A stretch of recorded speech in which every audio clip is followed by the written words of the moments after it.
Hello dear students, comics ട്യൂട്ടോറിയലിൻ്റെ മറ്റൊരു വീഡിയോയിലേക്ക് സ്വാഗതം. കാലിക്കറ്റ് യൂണിവേഴ്സിറ്റി 4th സെമസ്റ്റർ എക്സാമിനേഷന് വേണ്ടിയിട്ടുള്ള രജിസ്ട്രേഷൻ്റെ നോട്ടിഫിക്കേഷന് കുറച്ച് ദിവസങ്ങൾക്ക് മുമ്പ് വന്നിരുന്നു. അപ്പോൾ അതിൻ്റെ അടിസ്ഥാനത്തിൽ പല വിദ്യാർത്ഥികളും 4th semester supplementary improvement regular എക്സാമിന് വേണ്ടിയിട്ട് രജിസ്ട്രേഷൻ ചെയ്ത് കഴിഞ്ഞിട്ടുണ്ടാകും.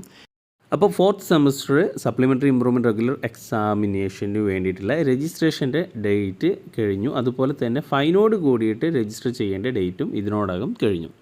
ഇനി എന്താണ് പോം വഴി എന്ന് പറഞ്ഞിട്ട് ഒരുപാട് കുട്ടികൾ മെസ്സേജായിട്ടും കമൻ്റായിട്ടും ഒക്കെ ചോദിച്ചിരുന്നു. അപ്പോൾ അവർക്കുള്ളൊരു മറുപടി എന്നോണാണ് ഈ ഒരു വീഡിയോ ചെയ്യുന്നത്. അപ്പോൾ ഇതുവരെ 4th സെമസ്റ്റർ എക്സാമിനേഷന് വേണ്ടിയിട്ട് രജിസ്റ്റർ ചെയ്യാത്ത കുട്ടികളുണ്ട് എങ്കിൽ അവർക്ക് സൂപ്പർ ഫൈനോട് കൂടിയിട്ട് രജിസ്ട്രേഷൻ ചെയ്യാവുന്നതാണ്. 4th സെമസ്റ്റർ SDE 2019-20 അഡ്മിഷന്, 21 അഡ്മിഷന്, 19-20 അങ്ങനെ ഒരുപാട് അഡ്മിഷന്, BCom, BBA, BA, BCA, BSc തുടങ്ങിയിട്ടുള്ള കോഴ്സുകൾക്ക് എല്ലാവരുടെയും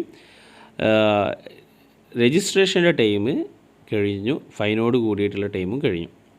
ഇനി നിങ്ങൾക്ക് സൂപ്പർ ഫൈനോട് കൂടിയിട്ട് നോക്കുക. സൂപ്പർ ഫൈനോട് കൂടിയിട്ട് രജിസ്ട്രേഷൻ ചെയ്യേണ്ട ലാസ്റ്റ് ഡേറ്റ് എന്നുള്ളത് മാർച്ച് 31 അപ്പോൾ മാർച്ച് 31 വരെ സമയമുണ്ട്. അപ്പോൾ ഇതുവരെ രജിസ്ട്രേഷൻ ചെയ്യാത്ത വിദ്യാർത്ഥികൾ സൂപ്പർ ഫൈൻ അടച്ചിട്ട് അവർക്ക് രജിസ്ട്രേഷൻ ചെയ്യാവുന്നതാണ്. അപ്പോൾ ഇത് 4th സെമസ്റ്റർ രജിസ്ട്രേഷൻ ചെയ്തിട്ടില്ല എങ്കിൽ പ്രത്യേകം തന്നെ എത്രയും പെട്ടെന്ന് തന്നെ രജിസ്റ്റർ ചെയ്യുക. 4th സെം എക്സാം എന്നാണ് വരിക എന്നുള്ളത് ഇപ്പോൾ ഒരു പിടുത്തമില്ല. എന്തായാലും ജൂൺ ആകാനാണ് ചാൻസ്. വെക്കേഷനിൽ എക്സാം നടക്കില്ലേ എന്നുള്ളതൊക്കെ യൂണിവേഴ്സിറ്റി ഓർഡർ വന്നിട്ട് വേണം. എങ്കിൽ ജൂണിലാകും എക്സാം ഉണ്ടാവുക. ഓക്കെ.